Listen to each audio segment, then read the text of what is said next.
Hi കൂട്ടുകാരെ, പുതിയൊരു വീഡിയോയിലേക്ക് എല്ലാവർക്കും സ്വാഗതം. അങ്ങനെ വിനയനോട് പറയണേ, എടാ നീ അവിടെ പോകുമ്പോൾ നിൻ്റെ മക്കൾ അവിടെ ഉണ്ടായിരുന്നെന്ന് നീ അന്വേഷിച്ചോ? അതെന്തിനാ അന്വേഷിക്കുന്നത്? ഞാൻ അവിടെ പോയി അവർക്ക് കാര്യങ്ങൾ അല്ലടാ, നിൻ്റെ മക്കളാണ്, നീ അവരുടെ ഉത്തരവാദിത്തം നീ ഏറ്റെടുക്കണം. അത് ചെയ്യാതിരിക്കാൻ പാടില്ല. നിൻ്റെ മക്കളുടെ ചിലവും കാര്യങ്ങളും ഡ്രസ്സല്ല നീ അവിടെ കൊണ്ടു കൊടുക്കേണ്ടത്. നിൻ്റെ മക്കൾ അവിടെ സേഫാണോ എന്നൊക്കെ നീ ആലോചിക്കണമായിരുന്നു. എടാ ഇത് നന്ദിയില്ലാത്തവനെ, നീ ഒരു അച്ഛനായിട്ടും നീ ആ മക്കളോട് ഒരു കടമയും ചെയ്യാത്തവനെ, എന്താണ് നിന്നോട് പറയേണ്ടത്? ആ മക്കൾ അവിടെ ഇല്ല എന്ന് പറയട്ടോ. ആ മക്കൾ അവിടെ ഇല്ലെന്നോ? എന്തോന്നോ ഈ പറയുന്നത്? ആ മക്കൾ അവിടെ ഇല്ലെന്നോ? എവിടെ എൻ്റെ മക്കൾ പോയത്?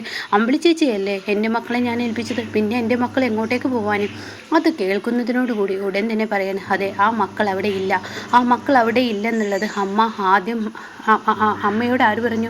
അതെ അനന്തമാഷ് പറഞ്ഞു. അനന്തമാഷ് എന്നോട് വിളിച്ച് ചോദിച്ചിട്ട് ആ മക്കളെ അവിടെ നിന്നും പോയി.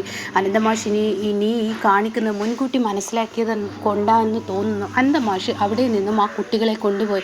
നിൻ്റെ ഈ സ്വഭാവം ഈശ്വരൻ പോലും പൊറുക്കില്ലടാ. അയ്യോ എൻ്റെ മക്കൾ അമ്പിളി ചേച്ചി ഏൽപ്പിച്ചതല്ലേ എന്ന് പറഞ്ഞ് സങ്കടത്തോടു കൂടി കട്ടിലെ അങ്ങ് കയറിയിരുന്നിട്ട് ഹട്ടഹസിച്ച് ചിരിക്കുകയാണ്.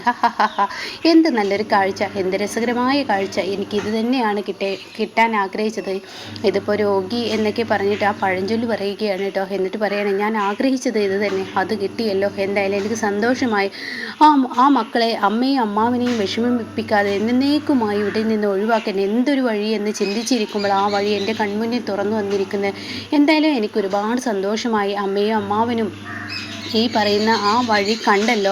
ഇനിയിപ്പോൾ എനിക്ക് സന്തോഷമായി. ഇനി നമുക്ക് വിജയ്മോനെ നോക്കി നമുക്ക് 3 പേർക്കും ഇവിടെ ഹാപ്പിയായി ജീവിക്കാം എന്നൊക്കെ പറയാൻ കേട്ടോ. എന്നിട്ട് പറയാണ്, അതെ അവളുടെ മക്കൾ അവിടെ തന്നെ താമസിക്കേണ്ടത്. ഇനി അവൾ വരുമല്ലോ, ഒരു കൊല്ലം കഴിഞ്ഞാൽ, അപ്പോൾ അവൾക്ക് ഞാൻ മറുപടി നൽകിക്കോളാം. അന്ന് എൻ്റെ വിജയ്മോനെ അവൾക്ക് കാണാൻ പോലും കിട്ടത്തില്ല എന്ന് ഇങ്ങനെ വിനയൻ പറയുന്നുണ്ട് കേട്ടോ. എന്നാൽ ഇതൊക്കെ കേട്ട് എന്താണ് ഇവിടെ മറുപടി പറയേണ്ടതെന്നറിയാതെ ലതികയും ലംബോദരനും ആകെ പകച്ചു നിൽക്കുകയാണ് കേട്ടോ. ഇതേ സമയം കാണിക്കുന്നത് ഇന്ദ്രനെയാണ്. ഇന്ദ്രൻ വീട്ടിലോട്ട് വരുമ്പോൾ തൻ്റെ അച്ഛൻ കാണാം അവിടെ എങ്ങനെ പണി ചെയ്യുന്ന കേട്ടോ. ഇത് കാണുന്നതിനോടുകൂടി തനിക്ക് വല്ലാത്തൊരു വിഷമം തോന്നാണ്. എല്ലാവരുടെയും ഡ്രസ്സ് ഇങ്ങനെ ഇസ്ത്രി ചെയ്യുന്നത് കാണുമ്പോൾ തൻ്റെ ഉള്ളിൽ വേദനയാണ്. അടുത്തോട്ട് ചെന്ന് നോക്കുകയാണ്, ആ മനുഷ്യൻ കാണുന്നില്ല. അങ്ങനെ കുറച്ച് നേരം ആ മനുഷ്യനിങ്ങനെ നോക്കി നിൽക്കുകയാണ്. ഇതേ സമയം കുറച്ച് നേരം നോക്കി നിൽക്കുമ്പോൾ സങ്കടം ഉള്ളിൽ വരുമ്പോൾ പെട്ടെന്ന് ശേഖരൻ തിരിഞ്ഞു നോക്കുന്നതിനോടുകൂടി പിന്നീട് ഒന്നും നോക്കില്ല. ഇന്ദ്രൻ പതിയെ അവിടെ നിന്നും പോവുകയാണ് കേട്ടോ. ശേഖരൻ കുറച്ചു നേരം നോക്കും. എന്നാൽ പിന്നീട് അനുപമയുടെ റൂമിൽ ചെല്ലുകയാണ്. അനുപമയാണെങ്കിൽ കുഞ്ഞിനെ പഠിപ്പിച്ചും കൊണ്ടിരിക്കുകയാണ്. ഈ സമയം ആഹാ എൻ്റെ മോന് പഠിക്കുകയാണോ? അതെ അച്ഛാ, ഞാൻ ABCD പഠിക്കുകയാണ്. ABCD പഠിച്ചിരിക്കുന്നു. ആഹാ കൊള്ളാലോ അമ്മേ, ഞാൻ ഉറങ്ങട്ടെ. ഇതിനെന്താ, നീ ഉറങ്ങിക്കോളൂ എന്ന് പറയുകയാണ് കേട്ടോ. ഇതേ സമയം ഇന്ദ്രൻ്റെ മുഖത്തൊരു ടെൻഷൻ കാണുന്ന അനുപമ ചോദിക്കുക, എന്ത് പറ്റി ഇന്ദ്രേട്ടാ? വല്ലാത്തൊരു ടെൻഷൻ മുഖത്ത് കാണുന്നുണ്ടല്ലോ. ഇന്ദ്രത്തിന് എന്ത് പറ്റിയെന്ന് ചോദിക്കുമ്പോൾ ഉടൻ തന്നെ കടയിൽ എന്തെങ്കിലും പ്രശ്നമുണ്ടോ, കടയിൽ ഇനി എന്തെങ്കിലും പ്രശ്നം ഉണ്ടായോ എന്നൊക്കെ ഇങ്ങനെ മാറി മാറി ചോദിക്കുമ്പോൾ, എന്താ പറ്റിയത് ഇന്ദ്രേട്ടാ, പറയൂ, എന്താണെങ്കിലും തുറന്നു പറയൂ, ഒരു മടിയും കൂടാതെ പറഞ്ഞോളൂ ഇന്ദ്രേട്ടാ. അതെ ആ മനുഷ്യൻ നമ്മുടെ എല്ലാവരുടെയും ഡ്രസ്സ് അവിടെ നിന്ന് ഇസ്ത്രി ചെയ്യുന്നത് കണ്ടോ? ഓ അതാണോ? ആ മനുഷ്യനെ എല്ലാവരുടെയും ഡ്രസ്സ് അലക്കുന്നതും ഇന്ദ്രേട്ടൻ കണ്ടിട്ടില്ലല്ലോ. എൻ്റെയും വിച്ചുമോൻ്റെയും എല്ലാവരുടെയും ഡ്രസ്സ് അമ്മ കൊണ്ടേ ഇട്ടുകൊടുത്തു. എന്നാൽ ഞാനത് അനുവദിക്കില്ല എന്ന് പറഞ്ഞ് ആ ഡ്രസ്സ് അവിടെ നിന്ന് വാങ്ങുകയും പിന്നീട് ഞാൻ തന്നെ എൻ്റെ ഭർത്താവിൻ്റെ എന്നെയും കുഞ്ഞിൻ്റെയും ഡ്രസ്സ് ഞാനത് അലക്കിക്കോളാം എന്ന് പറയുന്നത് അമ്മയ്ക്ക് എന്നോട് ദേഷ്യമൊക്കെ ഉണ്ട്. പക്ഷേ ദേഷ്യമൊന്നും നോക്കിയിട്ട് കാര്യമില്ല. ഞാൻ ഇവിടെ ജീവിച്ചിരിക്കുമ്പോൾ എനിക്ക് എൻ്റെ ഡ്രസ്സ് തരുമ്പോൾ ആ മനുഷ്യൻ്റെ 2 ഡ്രസ്സ് ഞാൻ അലക്കി കൊടുത്തതിനോടാണ് അമ്മ ഈ പ്രതികാരമൊക്കെ ആ മനുഷ്യനോട് ചെയ്യുന്നത്. പാവമാണ്, ഇതൊക്കെ ചെയ്യുന്നത് ക്രൂരതയാണ്. എന്തായാലും ഞാൻ അതിൽ ഇടപെടാൻ ചെന്നപ്പോൾ എന്നോട് അച്ഛൻ പറഞ്ഞു, നീ ഇടപെടേണ്ട, സുശീല പറഞ്ഞത് ഞാൻ ചെയ്തോളാന്ന്. അപ്പോൾ ഇത് കേൾക്കുന്ന ഇന്ദ്രൻ പറയണേ, അനു നീ ഇടപെടേണ്ട, നമ്മൾ ഒരു ആൾ വിചാരിച്ചാൽ ഒരിക്കലും ഈ പ്രശ്നത്തിനൊരു പരിഹാരമാവില്ല. അതുകൊണ്ട് തന്നെ നമുക്കിതിൽ ഇടപെടേണ്ട, നമുക്ക് നമ്മുടെ പണി നോക്കാം എന്നിങ്ങനെ പറയുമ്പോൾ, ഓ ആയിക്കോളൂ, മനസ്സാക്ഷി എന്ന സംഭവം എല്ലാവരിൽ നിന്ന് ഒളിച്ചോടുന്നതിന് യാതൊരു രക്ഷയില്ല. എന്തായാലും ഞാനൊരു കാര്യം പറയട്ടെ, ആ മനുഷ്യന് പണി ചെയ്യിപ്പിച്ചോളൂ, പക്ഷേ ആ മനുഷ്യന് 3 നേരം ഭക്ഷണം കൊടുക്കുന്ന ഉത്തരവാദിത്തം ആരെങ്കിലും ഈ വീട്ടിൽ ഏറ്റെടുക്കണം. അത് ചെയ്തില്ല എങ്കിൽ അതിൻ്റേതായ ഒരു വിഷമമുണ്ടാവും. കാരണം വിഷമം മാത്രമല്ല, എനിക്ക് മനസ്സാക്ഷി കുറച്ചുണ്ട്. അതുകൊണ്ട് ഞാൻ വീണ്ടും ആ പ്രശ്നത്തിലോട്ട് ഇടപെടും. അതുകൊണ്ട് അങ്ങനെ ഒരു പ്രശ്നത്തിലോട്ട് ഇടപെടേണ്ട സാഹചര്യം എനിക്ക് ഉണ്ടാക്കരുത് ഇന്ദ്രേട്ടാ. ഇതും കൂടി ഒന്ന് ഓർമ്മിപ്പിച്ചേക്ക്. ഇല്ല അനു, ഒരിക്കലും ഞാൻ അങ്ങനെ ചെയ്യത്തില്ല. ഈ വീട്ടിൽ ആ മനുഷ്യൻ താമസിക്കുമ്പോൾ പണിയെടുപ്പിക്കുമ്പോൾ ഓക്കെ, ഞാൻ എന്തായാലും ആ മനുഷ്യന് ഭക്ഷണം കൊടുത്തോളാം, അതിലൊന്നും തെറ്റില്ല. അത് നീ പറയുന്നത് ശരിയാണ്, അത് ഞാൻ ഉറപ്പ് വരുത്തിക്കോളാം എന്ന് പറഞ്ഞ് ഭക്ഷണം കഴിക്കാൻ ചെന്നിരിക്കുകയാണ് കേട്ടോ. അപ്പോഴേക്കും സുശീല എത്തുകയാണ്. ഇതേ സമയം എല്ലാവരും ഭക്ഷണം കഴിക്കാൻ ഇരിക്കുന്ന സുശീല പറയുമ്പോൾ ഉടൻ തന്നെ അവിടെ പുറത്തുള്ള ആ മനുഷ്യന് ഭക്ഷണം കൊടുത്തോ? ഓ ഇതെന്തോന്ന് ചോദ്യമാണ്, നിന്റെ ഭാര്യയുടെ കടമയല്ലേ അതൊക്കെ. എൻ്റെ ഭാര്യ അയാളുടെ കാര്യത്തിൽ നിന്ന് എല്ലാത്തിൽ നിന്നും വേറിട്ടു എന്ന് അമ്മയോടല്ലേ പറഞ്ഞത്, പിന്നെ എന്തിനാ എൻ്റെ ഭാര്യ ഇത് ചെയ്യുന്നത്? ഇവിടെ വേറെ ആരുമില്ലേ? അത് കേൾക്കുന്നതിനോടുകൂടി അത് ശരിയാണ് എന്ന് സത്യം പറയുകയാണ്. എന്താ ആ മനുഷ്യനെ കൊണ്ട് പണിയെടുപ്പിച്ചോളൂ, പക്ഷെ ഭക്ഷണം കൊടുക്കാതിരിക്കുന്നത് ഒട്ടും ശരിയല്ല. അപ്പോഴേക്കും സുശീല പറയുകയാണ്, ഓ ഓരോരുത്തരും ഓരോ കാര്യങ്ങൾ പറഞ്ഞ് ഇങ്ങോട്ടേക്ക് വരണ്ട. എടാ നിന്റെ അച്ഛൻ ഇതുപോലെ 4-5 ദിവസങ്ങളിൽ ആ മനുഷ്യൻ എന്ന് പറയുന്ന അങ്ങേരുണ്ടല്ലോ എന്നെ പട്ടിണിക്കിട്ടിട്ടുണ്ട്. അന്ന് നിനക്ക് ഓർമ്മയും ബുദ്ധി ഇല്ലാത്തത് കൊണ്ടാണ് നീ അവരെ സപ്പോർട്ട് ചെയ്യുന്നത്. അപ്പോൾ സോന പറയണം, ആ അത് തന്നെ, ഓർമ്മയും ബുദ്ധിയും ഉണ്ടെങ്കിൽ പ്രതികരിക്കും, എല്ലാവരും പ്രതികരിക്കും. ഇതിപ്പോൾ ചിലവരൊക്കെ എന്ന് പറഞ്ഞ് സംസാരിക്കുമ്പോൾ സുശീല പറയണേ, ആ ഈ വീട്ടിൽ അയാൾ നിൽക്കുന്നത് തന്നെ ആ അനു എന്ന ആൾ കാരനാണ്. അവളെ ചെറുപ്പം മുതലേ ഒരു ബുദ്ധിമുട്ടില്ലാതെ വളർന്നവളാണ്. ഗവൺമെൻറ് ജോലിയുള്ള അച്ഛനായതുകൊണ്ട് തന്നെ അവൾക്ക് ബുദ്ധിമുട്ടെന്തെന്ന് അറിഞ്ഞിട്ടില്ല.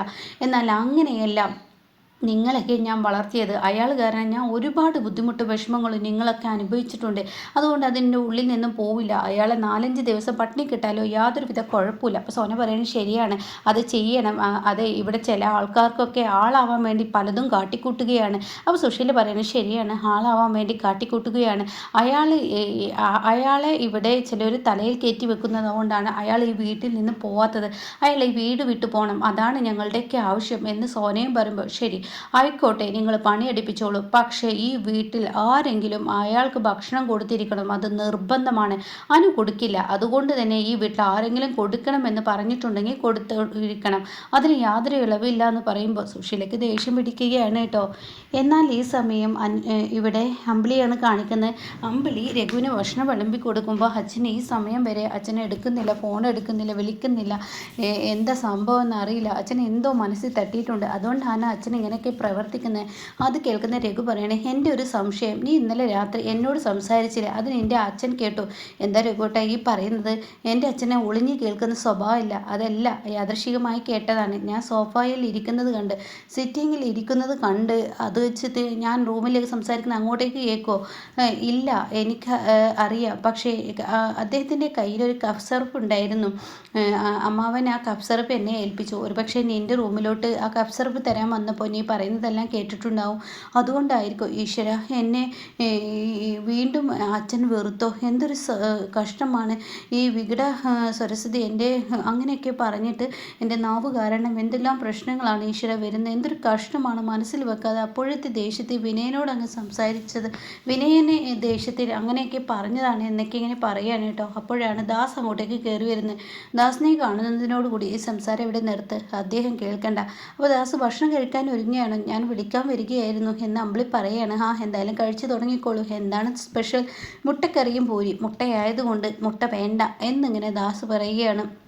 ഇതേ സമയം അല്ല അണ്ണനേറ്റ് വിളിച്ചിരുന്നോ? ഇല്ല, അച്ഛൻ്റെ ഫോൺ ഇതുവരെ ഓൺ ആയിട്ടില്ല.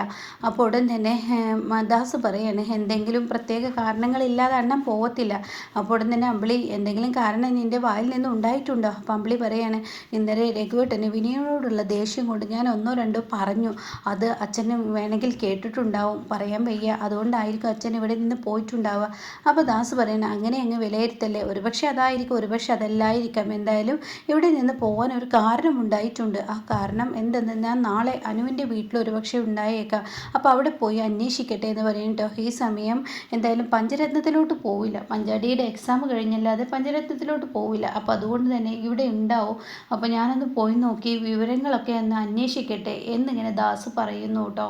എന്നാൽ ഈ സമയം ഇന്ദ്രനാണെങ്കിലോ മുറ്റത്ത് വരുമ്പോഴും തൻ്റെ അച്ഛൻ ഇസ്ത്രി ചെയ്തുകൊണ്ടിരിക്കുകയാണ്. അത് തൻ്റെ ഉള്ളിലെ വേദനയാവുകയാണ്. അങ്ങനെ ഇന്ദ്രൻ ഒളിഞ്ഞു നിന്ന് നോക്കുകയാണ്. ആ മനുഷ്യൻ്റെ കഷ്ടപ്പാട് കണ്ടിട്ട്, മറ്റുള്ളവരുടെ ഡ്രസ്സെല്ലാം ഇസ്ത്രി ചെയ്ത് വെക്കുന്നത് കണ്ട് അങ്ങനെ ഒരുപാട് വിഷമിച്ച് ഇങ്ങനെ ഇന്ദ്രൻ നിൽക്കുമ്പോൾ ആ മനുഷ്യൻ്റെ തണ്ടൽ വേദനിക്കുകയാണ്. പിന്നീട് വെള്ളത്തിന് ദാഹിക്കുകയാണ്. വെള്ളം ബോട്ടിൽ എടുത്തു നോക്കുമ്പോൾ അതിലൊരു തുള്ളി വെള്ളമില്ല. അപ്പോൾ വല്ലാത്തൊരു വേദന ഇന്ദ്രൻ്റെ ഉള്ളിൽ വന്നു തുടങ്ങുകയാണ് കേട്ടോ. അപ്പോൾ ഇങ്ങനെയൊക്കെയുള്ളൊരു എപ്പിസോഡാണ് ഇപ്പോൾ ലാസ്റ്റ് വന്നിരിക്കുന്നത്.